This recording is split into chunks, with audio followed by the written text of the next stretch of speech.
আসসালামু আলাইকুম।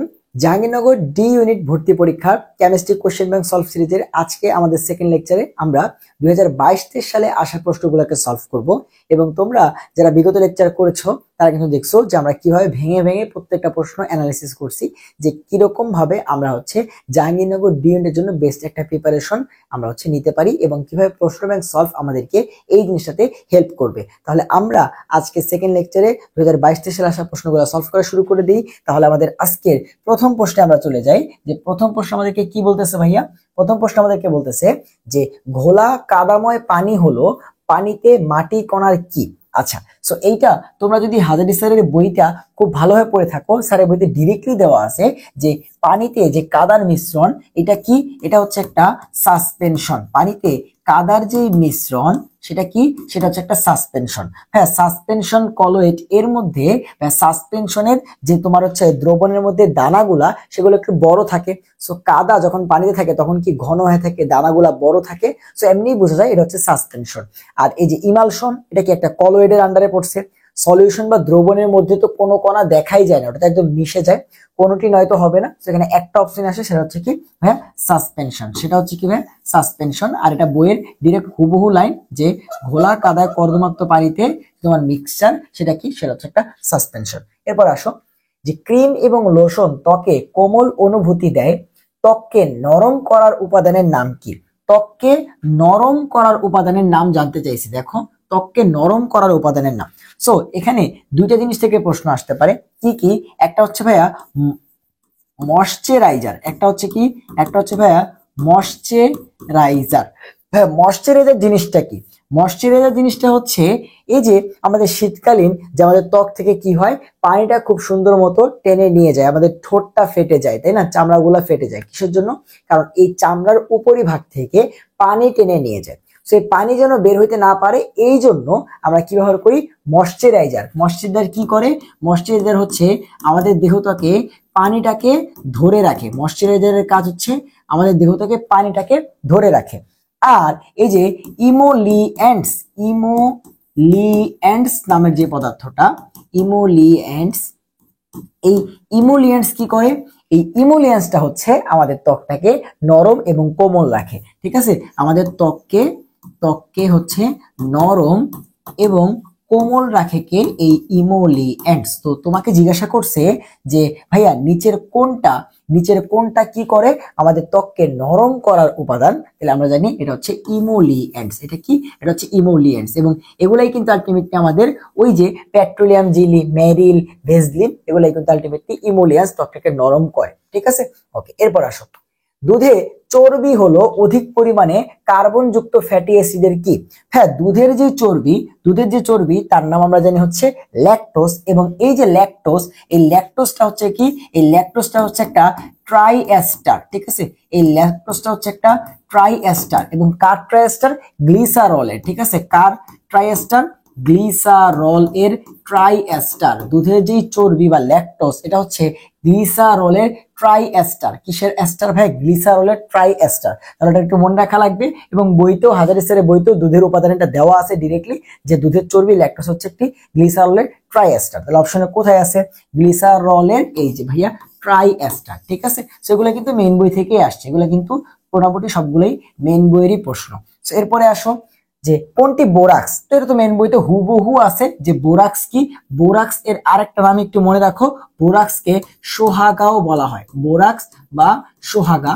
এই বোরাক্স বা সোহাগার সংকেতটা হচ্ছে ভাইয়া Na2B4O7, এটার সাথে 10 মোল পানি, এটাকে বলা হয় বোরাক্স বা সোহাগা। এটাকে কি বলা হয়? এটাকে বলা হয় বোরাক্স বা সোহাগা। সো এটা কিন্তু খুবই ইম্পর্টেন্ট এবং অনেকবার আসা অ্যাডমিশনের একটা প্রশ্ন, যে বোরাক্স Na2B4O7 10 মোল পানি, এটাকে বলা হয় ভাইয়া বোরাক্স বা সোহাগা। সো প্রত্যেকটা প্রশ্নই মোটামুটি সবগুলা মেন বইয়ের প্রশ্ন এবং হাজারি স্যারের বইতেই আছে। কোন বিজ্ঞানী কোয়ান্টাম মেকানিক্স এর উৎকর্ষ সাধন করে? তোমার গুণগত রসায়নে যে 5টা মডেল তুমি পড়ছো, বোরের পরমাণু মডেল, রাদারফোর্ডের পরমাণু মডেল, এগুলোর মধ্যে কোয়ান্টাম রেটের একটা মডেল ছিল, তার নাম যেন কি? তোমার হচ্ছে শোডিঞ্জার বলবিদ্যার যে পরমাণু মডেল। তাহলে কোয়ান্টাম মেকানিক্স এর তোমার লেভেলে উৎকর্ষ সাধন করছে এরকম কার নাম তুমি জানো? শোডিঞ্জারের। তো এগুলাকে আর বলা লাগে, সেটা তেমনি বেসিক থেকে অ্যান্সার করা যায় যে কোয়ান্টাম রিলেটেড যে ফর্মুলা বা তোমার হচ্ছে যে মডেলটা সেটা দিচ্ছে শোডিঞ্জার, তাহলে শোডিঞ্জারই কি করছে, কোয়ান্টাম মেকানিক্স এর উৎকর্ষটা সাধন করছে, তাই তো। আচ্ছা, এরপর আসো, পাউলির বর্জন নীতি অনুসারে ডি উপশক্তি স্তরে, আমাদের যে ডি উপশক্তি স্তরটা আছে সেখানে কয়টা ইলেকট্রন থাকতে পারে? আমরা কিন্তু জানি যে আমাদের এস যে আছে, এস এ হচ্ছে 2টা ইলেকট্রন থাকতে পারে, পিতে হচ্ছে 6টা ইলেকট্রন থাকতে পারে, ডিতে হচ্ছে 10টা ইলেকট্রন থাকতে পারে এবং এফ এ হচ্ছে 14টা ইলেকট্রন থাকতে পারে। এটা আলটিমেটলি তোমরা সবাই জানো, তাই না? তাহলে আমাদের বলছে ডিতে কয়টা থাকতে পারে, ডিতে হচ্ছে 10টা। এখনো আমরা ওই যে গত ক্লাসে যেমন ডিউ স্ট্যান্ডার্ড কিছু প্রশ্ন পাইছিলাম, যেগুলো হচ্ছে জেও স্ট্যান্ডার্ড যে প্রশ্নগুলো পাইছিলাম, যেগুলো হচ্ছে তোমার মেন বইতে নাই, এমন কিছু এখনো পর্যন্ত পাই নাই, সবগুলো মোটামুটি বেসিক প্রশ্ন। তো এরপরে আসো, কেন্দ্রীয় স্নায়ুতন্ত্রের সাদা বস্তু এবং ধূসর বস্তুর মাঝখানে পার্থক্য নির্ণয় করা যায় কোনটির সাহায্যে? হাজারি স্যারের বইতে দেওয়া আছে যে কেন্দ্রীয় স্নায়ুতন্ত্র বা ব্রেন রিলেটেড যে টিউমার, তারপর তোমার সাদা বস্তু ধূসর বস্তুর মাঝখানে পার্থক্য, এই সবকিছু কি এমআরআই, সবকিছু কি এমআরআই। কেন্দ্রীয় ধূসর বস্তু এবং সাদা বস্তুর মাঝখানে পার্থক্য করে কে? পার্থক্য করা হচ্ছে এমআরআই বা ম্যাগনেটিক রেজোন্যান্স ইমেজিং, ঠিক আছে। ওকে, এরপর আসো, 25% W/V সোডিয়াম হাইড্রোক্সাইডের ঘনমাত্রা কত? খুবই কমন একটা কোশ্চেন যে এত পার্সেন্ট W/V ঘনমাত্রা কত, কিভাবে বের করতে হয়? আমাদের ঘনমাত্রা বের করার সূত্র হচ্ছে যত পার্সেন্ট আমাদেরকে দিয়ে দেয় সেইটা এটার সাথে আমাদেরকে একটা 10 গুণ করতে হয় এবং নিচে হচ্ছে যেই যৌগটা তার আণবিক ভর দ্বারা ভাগ করতে হয়। তাহলে সোডিয়াম হাইড্রোক্সাইড আণবিক ভর কত? 40। এখন এর চেয়ে সহজ ক্যালকুলেশন দুনিয়ার একটা আছে, এখন 0 আর 0 কাটা, 4 দিয়ে 25, তুমি চিন্তা করে দেখো, 4 6 24 আর 1 বাকি থাকে, তাহলে 1 হইতে 4 এর কত লাগবে? 0.25 লাগবে, তার মানে 6 থেকে একটু বেশি। তো তুমি দেখো 6 থেকে একটু বেশি অপশনে কোনটা আছে? এই যে 6.25। তো এমনি অ্যান্সার করা যায়, এটা তার ক্যালকুলেশন করা লাগে না। এখন তুমি যদি ধরো একদম অ্যাকুরেট অ্যান্সারটা বের করতে চাও, তাহলে কিভাবে করতে পারো? দেখো, তুমি 4 দ্বারা 25 কে ভাগ করো, একদম ছোটবেলায় যেমনি করতাম, যে ভাই 4 6 24 আসলো 1, 4 তো 1-এর মধ্যে যায় না, তাহলে আমাকে একটা দশমিক দিয়ে কি আনতে হবে? একটা শূন্য। 4 এটার মধ্যে কয়বার যায়? 4 10-এর মধ্যে যায় 2 বার, 4 দুগুণে 8, থাকে কত? 2। এবার আমরা জানি দশমিকের কারণে সবসময় একটা করে শূন্য আসবে, তাহলে 4 5 20, এই দেখো 6.25 তুমি পেয়ে গেছো, শেষ। তাহলে এই হচ্ছে আমাদের কি তোমার আলটিমেট অ্যান্সার 6.25। তো কারেক্ট অ্যান্সার করতে পারবা, অথবা তুমি চাইলে কি করতে পারবা, ওই যে এভাবে চিন্তা করেও ক্যালকুলেশনটা করতে পারবা, কারণ 6.25 বা 6 থেকে বেশি একটাই আছে, তাই না? আচ্ছা, এরপর আসো, এই যৌগটায়, এই আয়নে কপারের জারণ মান কত? একটা জটিল যৌগ দিয়ে কপারের জারণ মান বের করতে বলছে, সেগুলো তো খুবই ইজি। দেখো, এটা জারণ মান আমরা বের করব, তার সাথে কি আছে? অ্যামোনিয়া। অ্যামোনিয়া একটা যৌগ, কমপ্লিট যৌগ, আর পুরো যৌগের কি কোনো জারণ মান থাকে? না। তাহলে এখানে 4টা আছে, 4টা জারণ মানে কত আসবে? 0। তাহলে ওভারঅল এই যে সব এই থার্ড ব্র্যাকেটের মধ্যে সবকিছু মিলে বাইরে কত আছে? +2। তো অ্যামোনিয়ার যে পার্টটা আছে এই পার্টটা 0, তাহলে এই +2 আলটিমেটলি কার? এই +2 আলটিমেটলি আমাদের কপারের, তাই তো সবকিছু মিলে +2 আসছে। তার মানে এখানে কপার কত আছে? 2+। কপার কত আছে? কপার আছে হচ্ছে 2+। তো এর থেকে সোজা প্রশ্ন আর হইতে পারে না, বুঝলাম না? এখন আমরা হচ্ছে জাহাঙ্গীরনগর ইসলামের প্রশ্ন কিন্তু পাইতেছি না, সহজ সহজ প্রশ্নগুলো কিন্তু আসতেছে। ওকে, এরপর আসো, 10 ml কোস্টিক সোডার মিশ্রণে পূর্ণ প্রশমিত করতে 0.115 মোলার 12.5 ml HCl দ্রবণের প্রয়োজন পড়ে, ক্ষার দ্রবণের মোলার ঘনমাত্রা কত? আচ্ছা, অ্যাসিড ক্ষার প্রশমনের যে বিক্রিয়া, এই অ্যাসিড ক্ষার প্রশমনের বিক্রিয়াতে আমরা কি জানি? ফর্মুলা কি? ফর্মুলা হচ্ছে V1S1E1 is equals to V2S2E2। এই ফর্মুলা দিয়ে আমরা কি করব? অ্যাসিড ক্ষার প্রশমনের ম্যাথগুলা করব, যেখানে V1 যে 1 এর যে সাইডটাকে আমরা ধরো অ্যাসিড ধরে নিলাম এবং এটাকে ধরো ক্ষার ধরে নিলাম, অথবা তুমি এটাকে ক্ষার ধরে নিতে পারো, এটাকে ধরো অ্যাসিড ধরে নিতে পারো, কোনো সমস্যা নেই। সো এখানে V মানে আয়তন, S মানে ঘনমাত্রা, E মানে তুল্য সংখ্যা। তোমরা সবাই কিন্তু এখন তুল্য সংখ্যার কনসেপ্টটা জানার কথা। সো আমরা ধরো এই সাইডটাকে ধরে নিলাম হচ্ছে অ্যাসিড, এই সাইডটাকে ধরে নিলাম ক্ষার। সো অ্যাসিড কি দেওয়া আছে? 0.015 মোলার এত ml, তার মানে অ্যাসিড দেওয়া আছে 12.5 ml, কত মোলার? 0.115 মোলার। এবং HCl এটা কি একটা অ্যাসিড, এবং ওর মধ্যে H+ আছে, H আছে কয়টা? একটা, তার মানে ও একটা H দান করতে পারে, তুল্য সংখ্যা কত? 1, তাহলে তুল্য সংখ্যা 1 ইকুয়ালস টু, এবার ক্ষার, এই যে কস্টিক সোডা বা কস্টিক সোডা মানে কি? কস্টিক সোডা মানে হচ্ছে আমাদের এই যে তোমার সোডিয়াম হাইড্রোক্সাইড, এটাকে আমরা বলি হচ্ছে কস্টিক সোডা NaOH। এখন এইটার তোমার আয়তন দেওয়া আছে কত? 10। আয়তন দেওয়া আছে কত? V2টা কত দেওয়া আছে? 10। ঘনমাত্রা বের করতে বলছে, তাহলে এই যে S2 এটাই আমি কাঙ্ক্ষিত জিনিস, আমি এটা বের করব। আর E2 সোডিয়াম হাইড্রোক্সাইড একটা ক্ষার, এর মধ্যে OH আছে একটা, তার মানে ও একটা OH দান করতে পারে, তার মানে তুল্য সংখ্যা কত 1। সো এখানে তুল্য সংখ্যা খুব একটা বেশি ভ্যারি করলো না, যদি 1 1 দিলেও চলতো, না দিলেও চলতো। এবার হচ্ছে আমাকে ক্যালকুলেশন করতে হবে। সো আমাকে বের করে আনতে হবে কি, এই যে S2 টা বের করতে হবে। তাহলে S2 টা এক পাশে রাখলাম, বাকি সব অন্য পাশে পাঠিয়ে দিই। যে তোমার এখানে আছে কত 12.5 ইন্টু 0.115, নিচে চলে আসলো হচ্ছে 10। এবার এই ক্যালকুলেশনটা করলেই হয়ে যাচ্ছে। তো উপরে কি আসছে, উপরে আসছে একটা দশমিকের গুণ। এবং যারা হ্যান্ড ক্যালকুলেশন প্রো সিরিজটা করছো এবং গত ক্লাসটাও করছো, তাদেরও কিন্তু বলছি যে দশমিকের গুণ করার নিয়ম কি। তুমি চিন্তা করবে এখানে কোনো দশমিক নাই, এই 12.5 কে তুমি চিন্তা করো 125, এবং 0.115 কে তুমি চিন্তা করো 115। ঠিক আছে, এন্ড এই গুণটা করো। সে গুণটা ফার্স্ট তুমি করে ফেলো। 5 5 25, 25 5, হাতে আছে 2, 5 দুগুণে 10 আর 2 12, 12 2 হাতে আছে 1, 5 একে 5, আর তোমার একে হচ্ছে 6।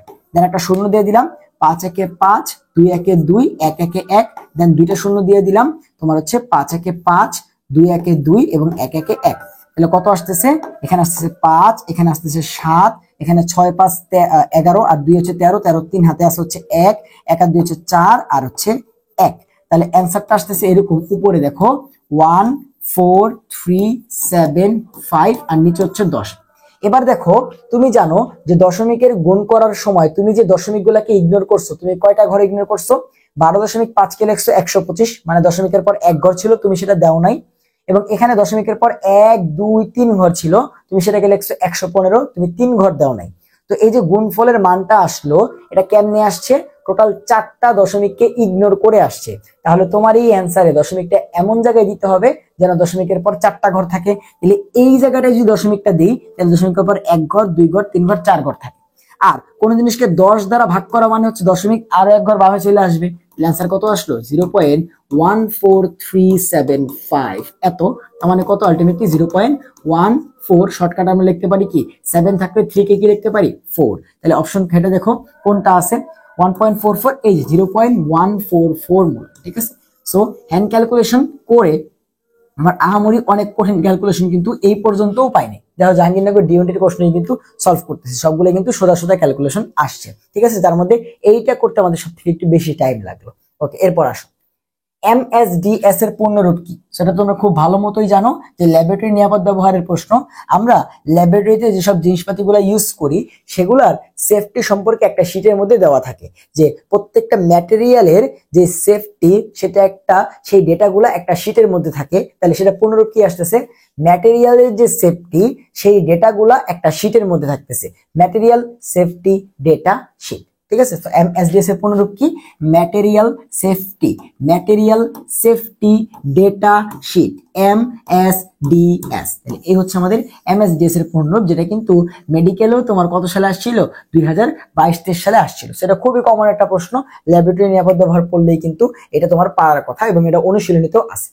এরপর 5 এম্পিয়ার বিদ্যুৎ, এটা কি দেওয়া আছে, কারেন্ট 30 সেকেন্ড ধরে, এটা কি দেওয়া আছে, টাইম, একটা ইলেকট্রোডের মধ্য দিয়ে চলে, তাহলে তবে তার টোটাল চার্জ কত। ভাইয়া আমরা জানি, ফিজিক্সে পড়ে আসছি যে charge Q is equals to হচ্ছে আইটি। এর থেকে সহজ প্রশ্ন হইতেই পারে না। আই দেওয়া আছে 5 এম্পিয়ার, সময় দেওয়া আছে 30 সেকেন্ড, তাহলে 30 × 5 গুণ করলে আসবে 150, এত তোমার হচ্ছে কুলম, তাই তো, চার্জ বের করতেছি, তার মানে এত কুলম। তাহলে অ্যান্সার কই আছে, 150 কুলম, এই হচ্ছে 150 কুলম। তো এই পর্যন্ত দেখো একটা কোয়েশ্চেনও আজকে কিন্তু কঠিন পাচ্ছি না, বা ওই রকম তোমার হচ্ছে জাহাঙ্গীরনগর ডি এর যে একটা তোমার ভাইব থাকে কোয়েশ্চেনের মধ্যে, যে বইয়ের বাইরে থেকে উঠে নিয়ে আসছে, এরকম করে কিছু এখন কিন্তু পাই নাই। আচ্ছা, দেখা যাক সামনে আসে কিনা। ব্রাইনকে তড়িৎ বিশ্লেষণ করলে কি উৎপন্ন হয়, ভাই এইটাও হুবহু হাজারি স্যারের বইয়ের লাইন, হাজারি স্যারের অনুশীলনীতে আছে। ভাইয়া ব্রাইন মানে কি একটু বোঝার চেষ্টা করো। ভাইয়া ব্রাইন মানে হচ্ছে সোডিয়াম ক্লোরাইড, ব্রাইন মানে হচ্ছে সোডিয়াম ক্লোরাইড। সেটাকে যখন আমরা তড়িৎ বিশ্লেষণ করি তখন সেখান থেকে কি কি উৎপন্ন হয় একটু বোঝার চেষ্টা করো। দেখো এই যে তোমার হচ্ছে, আমি যদি চিন্তা করি তড়িৎ বিশ্লেষণ করতেছি, যে এখানে কি আছে ভাইয়া, এখানে আছে হচ্ছে অ্যানোড, এখানে আছে হচ্ছে ভাইয়া ক্যাথোড। ঠিক আছে, সো এখানে তো দ্রবণ বা পানি আছে, তাই না, এখানে তো অবশ্যই পানি আছে। সেই যে পানি দিয়ে দিলাম, পানি দিয়ে দিলাম, পানি দিয়ে দিলাম। সো পানির মধ্যে কি থাকে, H+ আর হচ্ছে OH- থাকে। সো পানির মধ্যে এই দুইটা ক্যাটায়ন আর অ্যানায়ন থাকে। আর ব্রাইনকে যখন এর মধ্যে দিব তখন এর মধ্যে আসবে হচ্ছে সোডিয়াম প্লাস আর ক্লোরিন মাইনাস। সো এখানে ক্যাটায়ন হলো দুইজন, সোডিয়াম প্লাস আর ক্লোরিন মাইনাস, অ্যানায়ন হলো দুইজন, OH মাইনাস আর ক্লোরিন মাইনাস। এখন আমরা জানি অ্যানোড এবং ক্যাথোডে তোমার হচ্ছে যে কোনো একটা ক্যাটায়ন যাবে, যে কোনো একটা অ্যানায়ন যাবে। এখন সোডিয়াম এবং হাইড্রোজেনের মধ্যে কে অ্যানোডে যাবে এবং ক্লোরিন মাইনাস এবং OH মাইনাসের মধ্যে কে ক্যাথোডে যাবে, এই টাইপের যে জিনিসগুলা বা এই যে তোমার ক্যাটায়ন যারা আছে ওরা হচ্ছে ক্যাথোডে যায়, অ্যানায়ন যারা আছে ওরা হচ্ছে অ্যানোডে যায়। সো এই অ্যানায়ন দুটার মধ্যে কে অ্যানোডে যাবে, ক্যাটায়ন দুটার মধ্যে কে ক্যাথোডে যাবে, এগুলো আমাদের বের করতে হয়। এবং আমরা জানি কিন্তু যে চার্জ মুক্ত হওয়ার প্রবণতা নিচের দিকে বেশি হয়, এবং সোডিয়াম এবং হাইড্রোজেনের মধ্যে হাইড্রোজেনটা আছে নিচে, তার মানে হাইড্রোজেনটা কই চলে যাবে, হাইড্রোজেনটা ক্যাটায়ন ও হচ্ছে ক্যাথোডে চলে গিয়ে কি তৈরি করবে, হাইড্রোজেন গ্যাস তৈরি করবে। আর এখানে অ্যানায়ন গুলার মধ্যে কে কে আছে, অ্যানায়ন গুলার মধ্যে আছে হচ্ছে ভাই ক্লোরিন মাইনাস এবং হচ্ছে OH মাইনাস।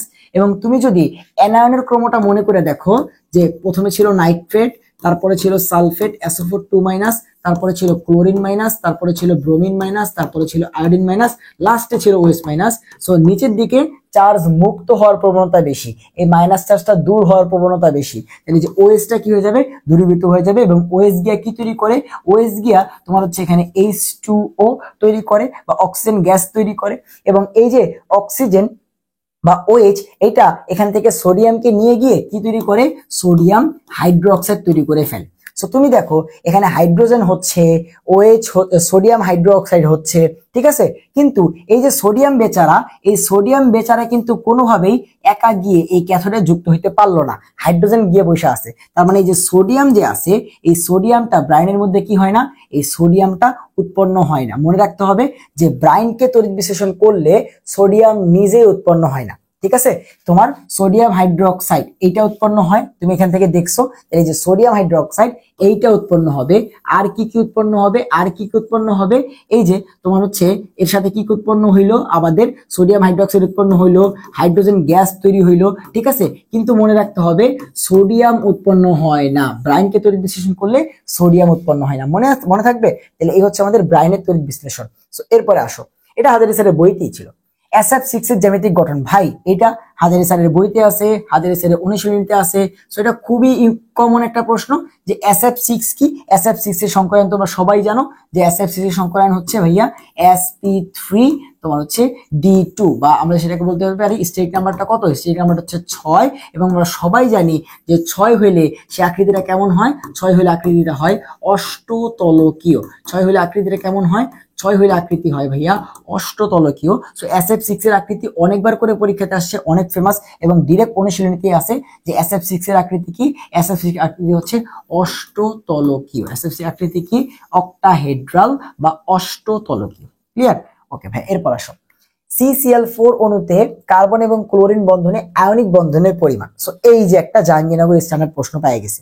সো দেখো CCl4 কি, একটা সমযোজী যৌগ, কিন্তু তার মধ্যে কার্বন এবং ক্লোরিন যে বন্ধনটা আছে সেখানে আয়নিক বন্ধনের পরিমাণটা কত পার্সেন্ট সেটা বের করতে বলছে। সো এই যে কনসেপ্টটা, এটা কিন্তু তোমাদের এইচএসসি কনসেপ্টের মধ্যে নাই, মানে এইচএসসি সিলেবাসের কোনো জায়গার মধ্যে নাই, ঠিক আছে। যে একটা সমযোজী বন্ধন বা একটা বন্ধনের মধ্যে সমযোজী কত পার্সেন্ট, আয়নিক কত পার্সেন্ট, এটা বের করার যে তোমার হচ্ছে প্রসেস বা ফর্মুলা, এগুলো কিচ্ছু তোমাদের লেভেলে নেই। তো এটা আমি কেমনে সলভ করব। সো এরকম কিছু উদ্ভট প্রশ্ন, একটা বা দুইটা প্রশ্ন কিন্তু আসে। দেখো বিগত তোমার হচ্ছে যখন 23-24 সালে প্রশ্ন ব্যাংক করছি, তখন 22টা বা 23টা প্রশ্ন সলভ করছি, এবং আজকে আমরা 22 থেকে 23টা প্রশ্ন সলভ করব। এর মধ্যে এই একমাত্র একটা প্রশ্ন যেটা একেবারে মোটামুটি বলতে পারো একটা হায়ার লেভেল কোশ্চেন আমাদের আসছে। সো ধরো ভার্সিটি টিচাররা যখন প্রশ্ন করে, তখন দুই একটা প্রশ্ন তাদের নিজেদের পড়ালেখা থেকে দিয়ে দেয়। সো উনি ধরো হচ্ছে এই টপিক পড়ে দিয়েছে, এখান থেকে একটা প্রশ্ন তোমাদের দিয়ে দিল। সো এরকম প্রশ্ন কিন্তু আসতে পারে, যেটা হয়তো তুমি জীবনেও দেখো নাই, ঠিক আছে। এখন আমি তোমার যেটা সলভ করাই দেই ওই হায়ার বা বড় সূত্র দিয়ে, তুমি তখন হয়তো করতে পারবা, বাট তুমি চিন্তা করে দেখো সে যদি অন্য একটা হায়ার কনসেপ্ট দিয়ে দেয় তোমার পরীক্ষার সময়, তুমি কি সলভ করতে পারবা না। এখন কথা হচ্ছে ভাইয়া, প্রশ্ন আছে 80টা, 80টাই কি তোমাকে দিতে হবে? যে ফার্স্ট হবে সেও কি 80 পাবে? জীবনেও না। 3, 4, 5, 6টা কিন্তু ভুল যাবে। তো ওই যে 3, 4, 5, 6টা এমসিকিউ তোমার কাছে কিন্তু আছে, যে তুমি সেটা কি করতে পারবা, ছাড়তে পারবা। তো এরকম 5-6টা এমসিকিউ কিন্তু ছাড়ার মতো আছে। সো এরকম একটা এমসিকিউ কিন্তু আসছিল, ঠিক আছে। এবং এটা বের করতে গেলেও, এটাকে যদি আমি তোমাকে শিখাইও, এটা বের করতে গেলে এরকম একটা সূত্র আছে যে 1 মাইনাস ই টু দি পাওয়ার, এখানে তড়িৎচুম্বকতার ভ্যালু বসায় তারপরে পার্সেন্টেজ বের করতে হবে। তো তুমি তো ই টু দি পাওয়ার সামথিং এটার ভ্যালুও জানো না, ওইটা তোমাকে মুখস্থ করতে হবে জাস্ট এই একটা তোমার হচ্ছে প্রশ্ন সলভ করার জন্য। সো ওটা ক্যালকুলেশন করতে গিয়ে আবার তোমার টাইম লাগবে, তাই না? সো এইসব জিনিসপাতিগুলোর জন্য তাহলে কি করতে হবে ভাইয়া, এরকম যতগুলা প্রশ্ন তুমি পাবা মুখস্থ করে ফেলবা। যদি ডিরেক্টলি এটা আসে তোমার এই নেক্সট প্রশ্নতে, তাহলে তুমি সেটা অ্যান্সার করতে পারবা তোমার পরীক্ষাতে আসলে, আর নাইলে কিছু করার নাই, এরকম প্রশ্ন তোমাকে ছাড়তেই হবে। অথচ সেটা কিন্তু তোমাকে ছাড়তেই হবে, কারণ ক্যালকুলেশন করতে গেলে অনেক টাইম লেগে যাবে। এটা করতে গেলে তোমার 2 থেকে 2.5 মিনিট লাগবে। যদি তুমি আমি যদি তোমাকে হায়ার কনসেপ্ট শিখাই তারপরে তোমার টাইম লাগবে। আমি চিন্তা করে দেখলাম এটা পুরোপুরি টাইম ওয়েস্ট হবে তোমাকে শেখানো, তাহলে তার জন্য তোমার কি করতে হবে, প্রশ্ন পেলে এটা মুখস্থ করে ফেলতে হবে এবং অ্যান্সারটা পার্সেন্টেজ করলে দেখবা 8.875% মতো আসে। ঠিক আছে, এইটার পার্সেন্টেজটা আসে 8.875% মতো। সেরকম একটা প্রশ্ন পাইলাম, আমি একবার পড়ে ফেললাম। যদি নেক্সট টাইম আবার কোনো সময় আসে তাহলে যেন আমি হচ্ছে দেখলেই অ্যান্সার করতে পারি। বুঝতে পারছো? ওকে, এরপর আসো। ভূপৃষ্ঠের উপর বায়ুমণ্ডলের চাপ প্রতি বর্গ ইঞ্চিতে কত? পরিবেশ রসায়নের ডিরেক্ট বইয়ের লাইন একদম পরিবেশ রসায়নটা শুরু হয়েছে বা সেকেন্ড পেপার বইটা লেখা শুরু হয়েছে যেই পেজে, সেই পেজে দেওয়া আছে যে তোমার বায়ুমণ্ডলের প্রত্যেকটা তোমার হচ্ছে ভূপৃষ্ঠের উপর বায়ুমণ্ডলের চাপ প্রতি বর্গ ইঞ্চিতে হচ্ছে 14.7 পাউন্ড। একদম হচ্ছে আমাদের বইতে সুন্দর মতো লেখা আছে। ঠিক আছে, এবং ওইখানেই লেখা আছে যদি তোমার হচ্ছে পৃথিবীর ওজন কতটুকু, পৃথিবীর তোমার হচ্ছে গড় তাপমাত্রা কিরকম, এই জিনিসপাতিগুলো এখানে দেওয়া আছে। এরপর আসো যে 30 ডিগ্রি সেলসিয়াস তাপমাত্রায় 0.987 এটিএম চাপে 1 ml গ্যাসে কয়টি অণু আছে? বাবারে বাবা, অনেক বড় একটা ম্যাথ দিছে। তোমার হচ্ছে চাপ, আয়তন এগুলো সব দিয়ে অণু বের করতে বলছে। সো বুঝতে পারতেছো এখানে কি ব্যবহার করব, PV equals to NRT. So আমরা জানি যে পিভি ইজিক্যালস টু হচ্ছে এনআরটি। সো আমরা যদি এন এর বদলে এক্স বসাই দিই তাহলে পিভি ইজিক্যালস টু ওই যে X divide by number of Avogadro, এটা থেকে তো কি আসবে, অণু পরমাণুর সংখ্যা ইনটু তোমার হচ্ছে কত আসতেছে আরটি। আমাকে বের করতে হবে এক্স। তাহলে এক্স ইকুয়ালস টু কত আসতেছে, এক্স ইকুয়ালস টু আসতেছে এন এর বা নাম্বার অফ অ্যাভোগাড্রো উপরে চলে যাবে, অর্থাৎ PV into number of Avogadro divide by হচ্ছে আরটি। তাহলে সবকিছু বসায় দাও, সব দেওয়া আছে। পিভি কত, 0.987 এটিএম। ঠিক আছে, এবং এখানে যেহেতু অনেক বড় ক্যালকুলেশন আমাকে করতে হবে, তাহলে আমি যেটা করব ওই যে আমাদের যে সহজ পদ্ধতি, দশমিক না দিয়ে এই 0.987 কে লিখবো 987। দশমিকের পর 3 ঘর ছিল, দিয়ে দিবে কত, দিয়ে দিব হচ্ছে 1000। বা এমনি না লিখে 1000 কে তুমি কি লিখতে পারো, তোমার হচ্ছে 10⁻3। কিভাবে লিখলাম, এই যে দশমিকের পরে 3 ঘর ছিল, তো আমি এটা না দিয়ে লিখছি 987। দশমিকের পর 3 ঘর দেই নাই, তো উপরে এইটা ছিল, নিচে কি করব, 10-এর পরে ওই যে যতগুলা দশমিকের পর যতগুলা সংখ্যা পাওয়ার তত দিয়ে দিব। 3 ছিল তাই 3 দিয়ে দিছি। বুঝতে পারছো? ওকে, এরপর আসো আয়তন। আয়তন বলছে 1 ml, বাট আমরা জানি চাপ যদি এটিএম এ বসাই, আয়তন যদি হচ্ছে লিটারে বসাই, তাহলেই কেবল আমি আর এর একটা একক লিখতে পারবো 0.0821। চাপটা হচ্ছে এটিএম, আয়তন হচ্ছে এমএল, বসাই লিখে কোনো আর আছে নাই, এটাকে আমার কিসে নিতে হবে, লিটারে। সো 1 ml মানে কত, 1 ml মানে 1 ইন্টু 10⁻³ লিটার, তাই তো? এটা লিটারে নিয়ে গেলাম, লিটার তো লেখা দরকার নাই, এটা হচ্ছে লিটারে নিয়ে গেলাম।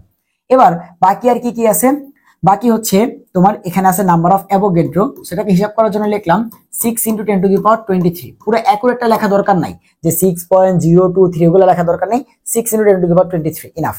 এরপরে আর কত, আর হচ্ছে 0.0821, আর হচ্ছে 0.0821। বাট এই যে কি বলছি, দশমিক দিব না, দশমিক না দিয়ে কি করব, এটা আছে 0.0821, আমি এটাকে লিখবো তোমার হচ্ছে 821।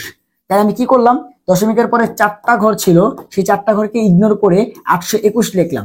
তাহলে নিচে এবার এই কাজটা করছি, তাহলে উপরে কি করব, 1-এর পরে 10-এর পরে পাওয়ার 4 দিয়ে দিব, কারণ দশমিকের পর 4টা শূন্য আছে। তাহলে চলো এই কাজটা করে ফেলি, যে 0.0821 না দিয়ে 0.0821 না দিয়ে আমি দিলাম হচ্ছে 821। তাহলে উপরে কি করব, একটা 10⁻4 দিয়ে দিব। ঠিক আছে, আর বাকি রইলো লাস্টলি তাপমাত্রা। তাপমাত্রা কত আমি তোমাকে বোঝাইতেছি, তুমি যখন নিজে বুঝে যাবে জিনিসগুলা, তোমার ক্যালকুলেশন করতে টাইম লাগবে। তুমি খালি চিন্তা করো, আচ্ছা এটা কাটা যাচ্ছে, এটা কাটাকাটি যাচ্ছে, এইভাবে। ঠিক আছে, এটা কত, 30 মানে কত, 303 কেলভিন। ওকে, এইবার আমার হচ্ছে ক্যালকুলেশন করতে হবে। দেখো অনেকগুলা 10-এর পাওয়ার আসছে, আগে আমরা 10-এর পাওয়ার গুলো হিসাব করে ফেলি, তারপরে বাকি ক্যালকুলেশনটা করতেছি। ঠিক আছে, এবং এইটা যদি অ্যাকুরেট ক্যালকুলেশন করতে যায় অনেক টাইম লাগবে, 10-এর পাওয়ারটাই আমাকে এখানে অ্যান্সারটা বের করে দিবে। দেখো এখানে আছে 10⁻3 এবং এখানে আছে 10⁻4। সো 10⁻3 দিয়ে 10⁻4 কাটাকাটি করলে এখানে একটা 10⁻1 থেকে যাবে। এন্ড এখানে আছে মাইনাসের 3টা, আর এখানে আছে যে প্লাসের 3টা, আর এই একটা 24টা। তাহলে 24টা, আর এখানে মাইনাসের 3টা, কাটাকেটে কটা থাকবে 21টা। তাহলে আলটিমেটলি দেখো 10-এর পাওয়ার কত থাকতেছে 10⁻²১। এখন বাকি এখানে আছে 987, এখানে আছে 821, এখানে আছে 6, এখানে আছে 303, এগুলা কাটাকাটি করতে হবে। সো তুমি একটু চিন্তা করে দেখো ভাইয়া, 821 যেটা আছে, 821 কিন্তু 987 অনেক কাছাকাছি, তাই না?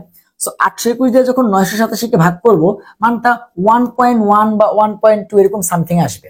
821 987 একটু বেশি, তো 1 পয়েন্ট সামথিং আসবে।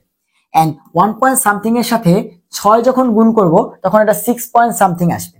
এবং নিচে আছে 300, তো 303 বা 300, তো ওই 6 দশমিক সামথিং দিয়ে যখন 303 কে ভাগ করব বা 300 কে ভাগ করব, তুমি জানো 6 50 300, তার মানে আলটিমেটলি কাটাকাটি গিয়ে নিচে একটা 50 আসবে, মানে আলটিমেটলি ফাইনালি আসবে 1/50 এর কাছাকাছি।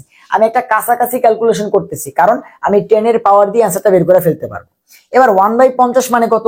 তুমি জানো 1/5 মানে 0.2, তাহলে 1/50 মানে 0.02। বা ওই যে যারা পারো না, বাচ্চা কালের মতো ভাগ করো, যে 50 কে 1 দ্বারা ভাগ করলে কত আসবে। হ্যাঁ, 50 টা 1 এর মধ্যে ভাগ যায় না, দশমিক দিয়ে একটা শূন্য আনলাম।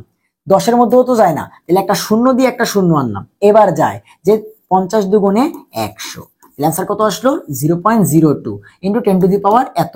তাহলে এইটা মানে কত 0.02 এবং 10⁻21। তাহলে আমি যদি প্রশ্নে তাকায় দেখি, প্রশ্নের সামনে 2 3 2 2 করে আছে, তাহলে আমি যদি দশমিকটাকে এখানে নিয়ে যাই, তাহলে এটা যাবে 2, এবং দশমিককে 2 ঘর ডানে নিলে পাওয়ার 2 কমে যাবে, হয়ে যাবে 10⁻19। 10⁻19 21 থেকে হয়ে যাবে কত তোমার হচ্ছে 19। তাহলে অ্যান্সারটা কত আসতেছে 2 দশমিক সামথিং বা 2 এর কাছাকাছি 10⁻19। তো আমি দেখি তো এরকম অপশনে কয়টা আছে, 2 পয়েন্ট সামথিং 10⁻19, কি মিলছে ভাইয়া? সো আমার ক্লোজ ক্যালকুলেশন করা লাগবে না। দেখো 3 পয়েন্ট সামথিং 10⁻19 তো হবেই না, কারণ আমার অ্যান্সারে 2 আসবে, এতটুকু শিওর। 2 আছে ঠিক আছে, কিন্তু 10⁻18 এটা তো হবে না, 10⁻19, 10 এর পাওয়ার তো আমি উল্টাপাল্টা করি নাই, 10 এর পাওয়ার কিন্তু 19ই হবে। 2 পয়েন্ট সামথিং 10⁻20 এটা তো হতে পারি না। তাহলে দেখো একটা অ্যান্সার। সো আহামরি কিন্তু কঠিন ক্যালকুলেশন না। 10 এর পাওয়ার গুলা যখন তুমি হচ্ছে সুন্দর মতো কাটাকাটি করে 21 বের করে ফেলবা, এরপরে এটা দ্বারা কাটাকাটি করলে 1-এর থেকে একটু বেশি, 1-এর থেকে একটু বেশি সাথে 6 গুণ করলে 6-এর থেকে একটু বেশি, 6 দিয়ে 300 কাটাকাটি করলে 50, 1/50 মানে 0.02, তার মানে এটাকে ওপাশে নিলে 2 × 10⁻21 থেকে পাওয়ার 2 কমে যাবে 19। তো তুমি যখন এভাবে প্র্যাকটিস করে ফেলবা, তোমার কিন্তু বেশিক্ষণ টাইম লাগবে না, ঠিক আছে? সো এই হচ্ছে আমাদের এই প্রশ্নটার অ্যান্সার। এরপর আসো, বায়ুতে মিথেন অণুর তাপ ধারণ ক্ষমতা কার্বন ডাইঅক্সাইড অণুর চেয়ে কত গুণ বেশি? সো এটা একটা পুরোপুরি মুখস্থ প্রশ্ন, যে তোমার এইটা আমাদের কোথায় আছে, এটা আমাদের গ্রিন হাউস গ্যাসের যে প্রভাব সেখানে দেওয়া আছে, যে কোন অণুর তুলনায় কোনটা বেশি তোমাকে বাতাসকে উত্তপ্ত করতে পারে বা গরম করতে পারে, ঠিক আছে? সো এই কার্বন ডাইঅক্সাইডকে 1 ধরে বাকিদেরটা বের করা হয়েছে। সো কার্বন ডাইঅক্সাইড যদি 1 হয়, মিথেন প্রায় তার থেকে 25 গুণ বেশি তোমার হচ্ছে কি করতে পারে, বাতাসকে তোমার হচ্ছে উত্তপ্ত করতে পারে, 25 গুণ বেশি, ঠিক আছে? এবং সর্বোচ্চ হচ্ছে সিএফসি, সে হচ্ছে তোমার 15,000 থেকে 25,000 গুণের মতো তোমার কি করতে পারে, কার্বন ডাইঅক্সাইডের থেকে বেশি তোমার বাতাসকে উত্তপ্ত করতে পারে। হাজারি স্যারের বইতে 25,000 দেওয়া আছে, কোন কোন বইতে 10 থেকে 15,000 দেওয়া আছে, ঠিক আছে? এবং মিথেনেরটা হচ্ছে 25 গুণ, মিথেন হচ্ছে 25 গুণ। এরপর আসো, এই যৌগটার আইউপ্যাক নাম কোনটি? সো দেখো যৌগটা কি দেওয়া আছে, আমি একটু নিজে লিখে নেই, তাহলে তুমি আরো ভালো বুঝবা। যৌগটা দেওয়া আছে CH3, দেন CH, এই হাতে আছে একটা ক্লোরিন, দেন হচ্ছে C, এই হাতে আছে একটা CH3, তারপর হচ্ছে ডাবল বন্ড CH সো যৌগটা হচ্ছে কি, যৌগটা হচ্ছে একটা অ্যালকিন, তাই তো? সো অ্যালকিনটা কোন দিক থেকে কাছে, আমরা ফার্স্টে নাম্বারিং করে ফেলবো। অ্যালকিনটা ওই দিক থেকে কাছে, ডাবল বন্ডটা এই দিক থেকে কাছে। সো এটা হচ্ছে 1 নাম্বার কার্বন, এটা হচ্ছে 2 নাম্বার কার্বন, এটা 3 নাম্বার কার্বন, এটা হচ্ছে 4 নাম্বার কার্বন। আমি কি কার্বন এটা কম দিছি? এই যে এখানে নাম্বারিং ভুল করছি, এটা 3 নাম্বার কার্বন, এটা 4 নাম্বার কার্বন, এটা 5 নাম্বার কার্বন। এন্ড তাহলে দেখো এই হচ্ছে আমাদের প্রধান শিকল, এবং শাখা পাইতেছি দুইটা। কোনটা কোনটা? এই যে এই মিথাইল একটা শাখা এবং এই ক্লোরিন একটা শাখা। সো তুমি জানো ক্লোরিন থাকলে আমরা বলি ক্লোরো, এবং মিথাইল থাকলে আমরা বলি মিথাইল। সো ক্লোরোকে লিখতে হবে সি দিয়ে, মিথাইলকে লিখতে হবে এম দিয়ে। তোমরা জানো কোনটা আগে বলতে হবে, যেটা এ বি সি ডি তে আগে আসবে। তো সি আগে না এম আগে? সি আগে। তো ফার্স্টে ক্লোরোর বর্ণনা দিতে হবে। ক্লোরো আছে কততে? 4 এ, নাম কি হবে? 4 ক্লোরো, 4 ক্লোরো। এরপর 3 এ আছে কি একটা মিথাইল, অর্থাৎ 3 মিথাইল, 3 মিথাইল। কয় কার্বন ভাইয়া? 1 2 3 4 5, তার মানে কি বলতে পারি? Paint, 5 carbon. এবং ডাবল বন্ডের ইনটা কততে আছে? 2 নাম্বারে, তাহলে বলতে পারি পেন্ট টু ইন। সিম্পল এবং সোজা একটা নামকরণ দিছে, একদম সিম্পল প্লেন একটা নামকরণ। তাহলে নাম কি আসলো? 4-chloro-3-methyl-pentane। কোথায় আছে?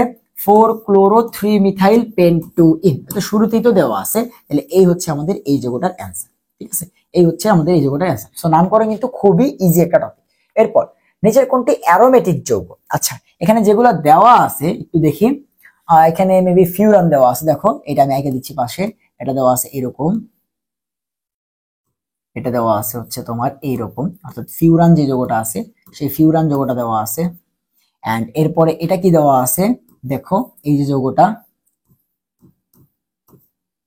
এইটা এইটা এটা হচ্ছে সালফার, এখানে লোন পেয়ার, এখানে ডাবল বন্ড, এখানে ডাবল বন্ড। এন্ড এরপরে যে যৌগটা দেখো, এরপরে যৌগটাতে কি দেওয়া আছে, আমার এখানে তো এটা পুরাপুরি আসে নাই, আমি একটু দেখি যে পরের যৌগটা কি। আচ্ছা আচ্ছা আচ্ছা, এটা হচ্ছে এরকম, ঠিক আছে। তাইলে দেখো পরের যৌগটা হচ্ছে এইরকম, এইরকম। তারপর হচ্ছে নাইট্রোজেন, এখানে একটা ডাবল বন্ড, এখানে ডাবল বন্ড, এখানে হচ্ছে প্লাস, এখানে হচ্ছে একটা হাইড্রোজেন, এখানে হচ্ছে একটা হাইড্রোজেন। আর লাস্ট যে যৌগটা এটা দেখতে হচ্ছে এরকম, দেখো এখানে একটা ডাবল বন্ড, আর বাকি তোমার হচ্ছে এখানে একটা সালফার। এই হচ্ছে পুরোপুরি অবস্থা। সো তোমার বলছে এর মধ্যে কোনটা একটা অ্যারোমেটিক যৌগ? তুমি জানো অ্যারোমেটিক যৌগে কি থাকে? অ্যারোমেটিক যৌগে 4n+2 সংখ্যক সঞ্চরণশীল পাই ইলেকট্রন থাকে। সো দেখো তোমার বাকি অপশন দেখা দরকারই নেই, তুমি যখন ফিউরানকে দেখে ফেলছো যে ভাই এই হচ্ছে আমাদের ফিউরান ভাইকে পেয়ে গেছি, যে এই হচ্ছে আমাদের ফিউরান ফিউরান ফিউরান, তো তুমি তো জানো ফিউরান, পাইরোল, পিরিডিন, থায়োফিন এগুলা কি অ্যারোমেটিক যৌগ। তো এটাকে দেখা মাত্রই তুমি কি দেখাই দিতে পারো যে ভাই আমার অ্যান্সার কোনটা? অ্যান্সার হচ্ছে এ নাম্বারটা, অর্থাৎ ফিউরানটা হচ্ছে অ্যারোমেটিক যৌগ। বলছে নিচের কোনটা অ্যারোমেটিক যৌগ। এখন একটা এক্সপ্লেনেশন আসো যে ভাই কেন এ নাম্বারটা অ্যান্সার হইলো বা কেন বি সি ডি তে অ্যান্সার হইলো না। সো তুমি দেখো, তুমি যদি হাকেল নিয়ম অ্যাপ্লাই করো, আমরা কি করি যে এর মধ্যে যতগুলো সঞ্চরণশীল পাই ইলেকট্রন থাকে সেটা 4n+2 দিয়ে বসাই দিই, দেন n এর মান বের করি। যদি n এর মানটা পূর্ণ সংখ্যা আসে তাহলে হচ্ছে সেটা অ্যারোমেটিক যৌগ, আর যদি ভগ্নাংশ আসে তাহলে সেটা অ্যারোমেটিক যৌগ না। সো এই যে তোমার হচ্ছে ফিউরান, এই যৌগের মধ্যে এই হচ্ছে একটা পাই বন্ধন যার মধ্যে দুইটা ইলেকট্রন আছে, এই হচ্ছে একটা পাই বন্ধন যার মধ্যে দুইটা ইলেকট্রন আছে, এবং এই হচ্ছে অক্সিজেনের একটা লোন পেয়ার, এবং এই হচ্ছে দুইটা ইলেকট্রন। তাহলে এইখানে দুইটা, এখানে দুইটা, চারটা, আর এই দুইটা ছয়টা। তাহলে তুমি যদি 4n+2 = 6 বসায় দাও, তাহলে n = কত আসতেছে? 2 আর 2 কাটা 4, 4 দিয়ে 4 ভাগ করলে 1। n = 1 কি একটা পূর্ণ সংখ্যা? তো পূর্ণ সংখ্যা হইছে, এটা একটা অ্যারোমেটিক যৌগ বা হাকেল নিয়ম মানছে। পরেরগুলা কেন না? দেখো এই একটা ডাবল বন্ড, এই একটা ডাবল বন্ড, এই যে একটা লোন পেয়ার, এই যে একটা লোন পেয়ার, টোটাল ইলেকট্রন কয়টা হইলো? দুইটা লোন পেয়ারে 4টা এবং দুইটা পাই বন্ডে 4টা, 8টা। তো তুমি যদি 4n+2 = 8 বসাও তাহলে কত আসতেছে? এই 2 আর 8 কাটাকাটি গিয়ে ওই পাশে আসতেছে 6, তাহলে n = আসতেছে 6/4, যেটা কি একটা ভগ্নাংশ। আর ভগ্নাংশ আসলে কি হবে না? অ্যারোমেটিক যৌগ হবে না বা হাকেল নিয়ম মানলো না। এরপরে এইটা দেখো, এটা মেইনলি ছিল হচ্ছে তোমার পাইরোল। দেখো এটা মেইনলি ছিল পাইরোল, তুমি পাইরোলকে তো চিনো। পাইরোল দেখতে কিরকম? পাইরোল দেখতে হচ্ছে ভাইয়া এইরকম, দেখো পাইরোল দেখতে হচ্ছে এইরকম, যে NH, এটাকে বলা হয় পাইরোল। ঠিক আছে, NH এটাকে বলা হয় পাইরোল। সো তুমি দেখো এটা পাইরোল ছিল, বাট এই NH এর মধ্যে একটা H+ আর এক্সট্রা আসছে, সবকিছু সেম দেখো পাইরোলের মতো, খালি লোন পেয়ারটার জায়গায় একটা প্লাস চলে আসছে এবং এখানে আরো একটা H চলে আসছে। কি হয়েছে জানো? এই যে H+টা এই পাইরোলের লোন পেয়ারটাকে নিয়ে এর সাথে যুক্ত হয়ে গেছে, H+টা পাইরোলের লোন পেয়ারটাকে নিয়ে এর সাথে যুক্ত হয়ে গেছে। সো পাইরোল যেটা, এই যে পাইরোল যেটা, এটা তো একটা অ্যারোমেটিক যৌগ, তুমি জানো। কারণ কি? কারণ এই যে এখানে দুইটা ইলেকট্রন, এখানে দুইটা ইলেকট্রন, লোন পেয়ারে ছিল দুইটা ইলেকট্রন, 6 এবং 6 বসাইলে সেটা কি হয়? অ্যারোমেটিক যৌগ হয়। 4n+2 = 6 হলে এটা দেখলাই। বাট যখন এই লোন পেয়ারটা নিয়ে H+টার সাথে বন্ড হয়ে গেল, এখন তো লোন পেয়ারটা নাই, তো এখন আছে কি? এই যে একটা পাই বন্ড, একটা পাই বন্ড, টোটাল ইলেকট্রন আছে কত? 4। তো তুমি যদি এখন 4n+2 = 4 বসাও, তাহলে 4n = কত আসতেছে? 2 আর 4 কাটাকাটি গিয়ে 2, তাহলে n = কত আসতেছে? হাফ, মানে কি? ভগ্নাংশ। তার মানে এই যৌগটা আর কি হইলো না? এই যৌগটা আর কি হইলো না? অ্যারোমেটিক যৌগ হইলো না। আর তারপর একটা দেখো, এখানে আছে একটা পাই বন্ড আর একটা লোন পেয়ার, তাহলে 4। তুমি জানো 4n+2 = 4 বসাইলে এই সেম অবস্থা হবে, n = কত আসবে? হাফ। তো এটা কি হবে না? অ্যারোমেটিক যৌগ হবে না। এইভাবে তুমি হচ্ছে যাচাই করতে পারো। বাট দেখো যে বেটা বুদ্ধিমান ও তো এমনি বুঝে গেছে যে এই যে আমাদের বই থেকে হুবহু তুলে দিছে ফিউরান, সো আমি এটাকে দেখছি, তার মানে এটা বাদে অন্যগুলোর অ্যান্সার হইতে পারে না। কারণ তোমার এইসব প্রশ্নের ক্ষেত্রে তো একটাই অ্যান্সার, তাই না? যদি এরকম হয়তো 1 2 2 3 তখন অ্যান্সারকে চেক করা লাগতো, বাট এটা তো এবিসিডি অ্যান্সার, তো এ নাম্বারটাই হচ্ছে কি অ্যান্সার। ক্লিয়ার? ওকে, বাট আমি কিন্তু তোমাকে সবগুলোই বুঝাইলাম। কোন ধাপটি SN1 বিক্রিয়ার গতি নির্ণয় করে? ভাই SN1 বিক্রিয়া আমরা কেন বলি? দেখো SN1 বিক্রিয়া আমরা কেন বলি, কারণ SN1 বিক্রিয়াতে পুরা বিক্রিয়াটাকে নিয়ন্ত্রণ করে একজন। SN1 বিক্রিয়াটার নাম 1 কেন? কারণ এই বিক্রিয়াতে একজন কি করে, সব বিক্রিয়ার গতি টতি সবকিছু নির্ণয় করে, বিক্রিয়ার হার নির্ণয় করে। বিক্রিয়ার হার মানে তো বিক্রিয়ার গতি, বিক্রিয়ার হার অথবা গতি নির্ধারণ করে। SN1 বিক্রিয়াতে বিক্রিয়ার হার বা গতি নির্ধারণ করে একজন, আর SN2 বিক্রিয়াতে হচ্ছে 2 জন। এখন তুমি দেখো এগুলা মানে কি?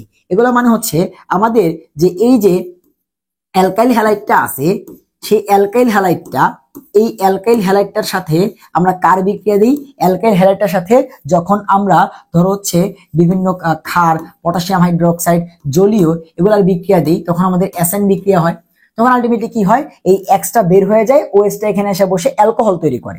বাট যখন এটা SN1 বিক্রিয়া হয়, তখন এই যে এই KOH এর যে ওএসটা আছে, এই OH এর কোনো ভূমিকা থাকে না।